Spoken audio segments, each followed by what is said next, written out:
माजिद साहब हाणे जेकॾहिं अचूं त ही जेका बेंच ठही आहे जस्टिस मंसूर अली शाह साहब ही उनजी क़यादत कंदा। ख़ासि तौर ते ऑडियो लीक मुबैना जेके ऑडियो लीक थियूं हुयूं PDM जी गवर्नमेंट में मुख़्तलिफ़ माण्हुनि जूं थियूं, बुशरा बीबी हुजे, शाहबुद कुरैशी हुजे, बानी PTI हुजे, ॿिया मुख़्तलिफ़ अॻवान ऐं बंदियाल साहब जी ससु जेका हुजे, परवेज़ इलाही साहब जी, ऐं उनखां पोइ मूंखे यादि मिलियो त हुकूमत हिकिड़ी जुडिशल कमेटी चऊं या कमीशन चऊं उहा ठाही जस्टिस फाइज़ ईसा साहब, जीअं ॿुधायो लाहौर हाई कोर्ट जा चीफ जस्टिस आमिर फारूक ऐं उन वक़्त जा जेके बलूचिस्तान हाई कोर्ट जा चीफ जस्टिस हुआ, पर बंदियाल साहब उनखे हलणु कोन ॾिनो। हाणे उनजी हेयरिंग थियणु वञे पई, जस्टिस मंसूर अली शाह साहब उनजो हिसो हूंदा, जस्टिस अमीनुद्दीन खान आहिनि, जस्टिस जमाल मंदोखेल आहिनि, जस्टिस मुसरत हिलाली।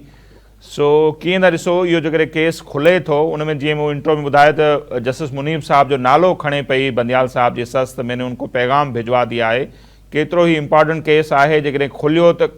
केतिरा अहम जेके किरदार आहिनि उहे खुली करे साम्हूं ईंदा। नसीर साईं, इन में को शक कोन्हे त अहम केस आहे, पर हाणे इहो केस केतिरो मेरिट ते थो अचे, हिकु त असांखे ख़बर पइजी वेंदी मंसूर अली शाह साहब जो टिल्ट जी ख़बर पइजी वेंदी त उहे किथे बीठा आहिनि। ॿियो जेके ऑडियो जो जेसिताईं केस आहे, असां लॉ पढ़ाईंदा रहिया आहियूं, त लॉ में को ऑडियो जी खे तव्हां जेको आहे सो हुन में एज ए एविडेंस पेश नथा करे सघो, उहा तव्हांजी प्राइवेट डिस्कशन हूंदी आहे। सो उन खे एज सच जेको एविडेंस करे तव्हां सुप्रीम कोर्ट में पेश नथा करे सघो। उहो अगरि कोई एज सच को क्राइम थिए थो त उन में तव्हां उन जा जेके सर्कमटेंशनल एविडेंसिस आहिनि उन में टू सम एक्सटेंट इस्तेमालु थी सघे थो, पर इन मां हिकिड़ो सवाल इहो थो वञे त इहा रिकॉर्ड कंहिंखे, इहो उन खां वॾो जुर्म आहे। ज़ाहिर इहे मूंखे ॻाल्हियूं ख़बर न आहे त खुलंदियूं। हिन केस जो हा खुलंदियूं, यकीनन उहो वॾो जुर्म आहे न सही हिन खां। त चवण जो मक़सदु आहे त जेकॾहिं तव्हां प्राइवेट ॻाल्हियूं, प्राइवेट शयूं जेकॾहिं रिकॉर्ड पियूं थियनि त माना इहो बि त हिकिड़ो वॾो क्राइम आहे।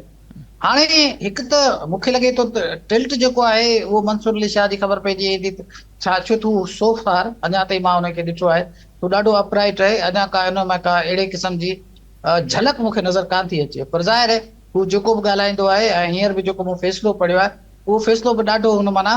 का बि अहिड़ी का ॻाल्हि कोन कई आहे पॉलिटिकल जी मोटिवेटेड को फ़ैसिलो हुजे, हुन घणो करे मेरिट ते ॻाल्हि कई आहे, ऐं उहो हुन में चीफ जस्टिस वारे फ़ैसिले खे बेस बणायो आहे, माना उन जी जेके रिमार्क्स आहिनि उन खे बेस बणायो आहे। सो आउं सम्झां थो, मुंहिंजो ख़्यालु आहे त इहो फ़ैसिलो, इहो जेको आहे बेंच आहे, उन जो फ़ैसिलो बि मंसूर अली शाह यकीनन उन खे हेड कंदा, उहे सीनियर मोस्ट आहिनि। पर मुंहिंजो ख़्यालु आहे त इन में असां ख़बर पइजी वेंदी त जेके आहिनि से कोर्टूं किथे बीठियूं आहिनि, मंसूर अली शाह किथे बीठो आहे, ऐं ॿिया जजिस आहिनि उहे किथे बीठा आहिनि, पर मूंखे इन जो को नतीजो निकिरंदे नज़र कोन थो अचे। सही। इब्राहिम साहब, अव्हां कीअं था ॾिसो जस्टिस न रुगो जस्टिस मंसूर अली शाह, पर यया अफरीदी, अमीनुद्दीन खान, जमाल मंदोखेल, मुसरत हिलाली उहे बेंच में हूंदा ऐं इहा ॻाल्हि खुलंदी। ज़ाहिर आहे त रिकॉर्ड केरु पियो करे, रिकॉर्ड जेके थियूं आहिनि ॻाल्हियूं उन्हनि में सदाकत केतिरी आहे, उन ज़माने में जजिस जा बि नाला पिया खजनि। हिकिड़ो जज त हले वियो आहे, ख़बर आहे, जंहिंसां परवेज़ इलाही साहब जे हवाले सां जेके ॻाल्हियूं पिया हलियूं।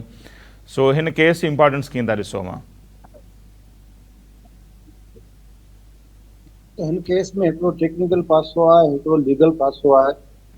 ऐं हिकिड़ो जेको आहे उहो सोशल पासो आहे। ऐं लाज़मी तौर ते उन ई दौरान जेको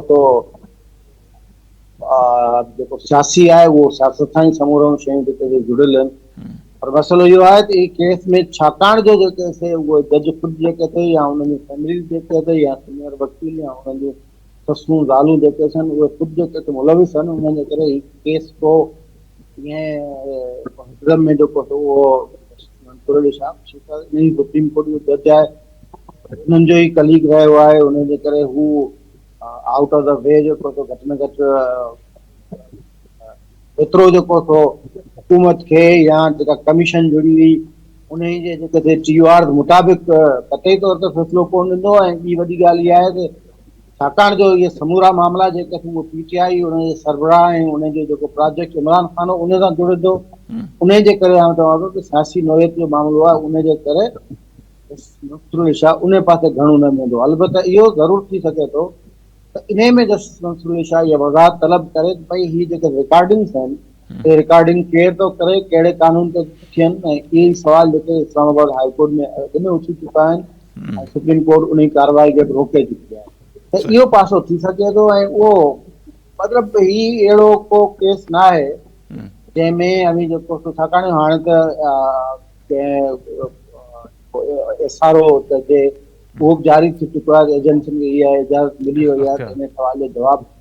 मिली सघे थो हम्म, त भई हीउ जेको थो हीउ ठाहे या जेके इहे रिकॉर्डिंग्स जेके त हीअं थियूं आहिनि पर आउं सम्झां थो हीउ को एॾो वॾो जंहिं जिन सूरत हालुनि मां या जंहिं हालतुनि मां पाण गुज़रूं पिया उन में का अहिड़ी वॾी को माना ख़ैर या को नतीजा ख़ैर जो को अहिड़ो